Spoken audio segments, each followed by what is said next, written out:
You ever find yourself listening to some amazing new artist and just wonder, hey, how much money are they actually making from my stream right now?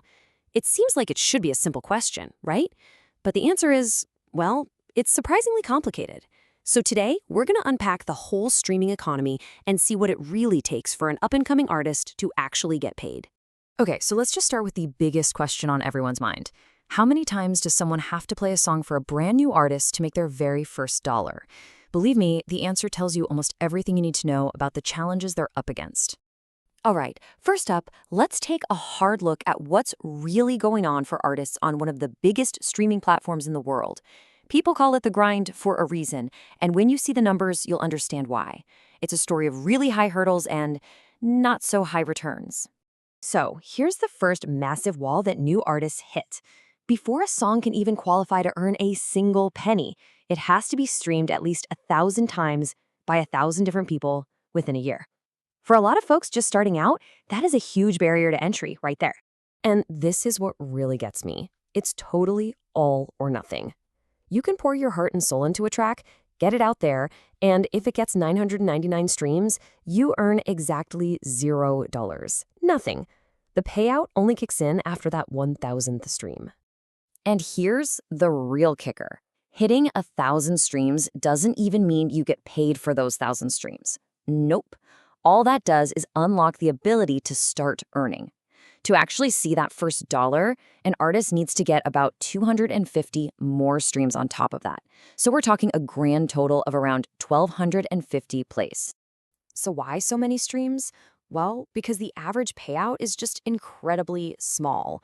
We're talking about 0.4 of a cent per stream. Just to put that in perspective, you'd need over 1,000 streams just to buy a cup of coffee. And notice that word gross. That means this tiny amount is what gets paid out before a whole bunch of other people take their cut.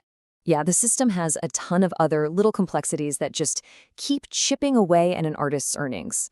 See, money isn't paid per stream directly.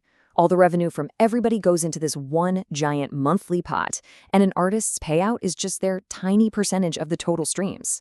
That's the pro rata system, and it means there are huge delays.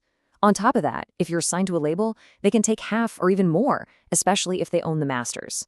It all just chips away and ships away at that already tiny rate. But what if there's a different way, a better way? Let's switch gears and explore an alternative model, one that's built from the ground up with a completely fan-direct approach. So the whole idea behind this model is, simplicity. Fan-direct revenue just means the money flows as directly as possible from you, the listener, straight to the artist. The goal is to just cut out all those annoying barriers and delays from the old system. Okay, so let's look at a platform from our source material called OpenPlaza Audios. Let's see how it actually puts this fan-direct idea into practice and what it really means for an artist's wallet. Okay, now this is the number that changes absolutely everything. Instead of those little fractions of a cent that get filtered through a dozen different layers, this model gives a straight 97.5% of the revenue directly to the artist. The platform just takes a tiny 2.5% fee. I mean, that completely flips the script on the power dynamic. And the other game changer here is speed. The old model is a waiting game. You wait for that big monthly pool to get divvied up. This alternative, though, uses blockchain technology, which is just a super secure and transparent digital ledger, to send payments instantly. The second you earn it, boom, the money is yours. So, to sum it all up, this whole model is designed to get rid of the 3 biggest headaches for new artists. No minimum stream counts to hit, no waiting around every month, and way fewer middlemen with their hands out taking a cut. So let's put it all together now, in a clear, side-by-side comparison. Because this is about more than just the numbers on a screen. It's about financial control and, maybe most importantly, actually owning your own music.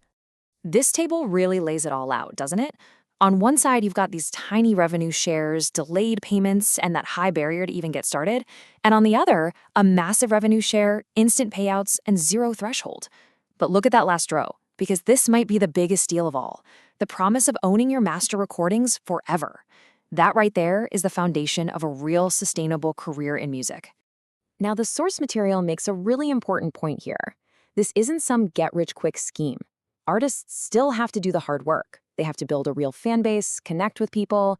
The argument is just that a fan-direct model creates a much more level playing field, where all that hard work is actually rewarded fairly and directly. And this is really the ultimate takeaway, especially if you're an independent artist listening to this. It's basically a call to action. Ditch that slow, frustrating hustle of the old system and move towards something new that gives you real control and, yeah, much bigger financial rewards. So, this all leaves us with a really fascinating question about the future of music. As these new models start popping up, are artists going to have to choose between the enormous reach of the streaming giants and the direct financial control you get from these fan centric platforms?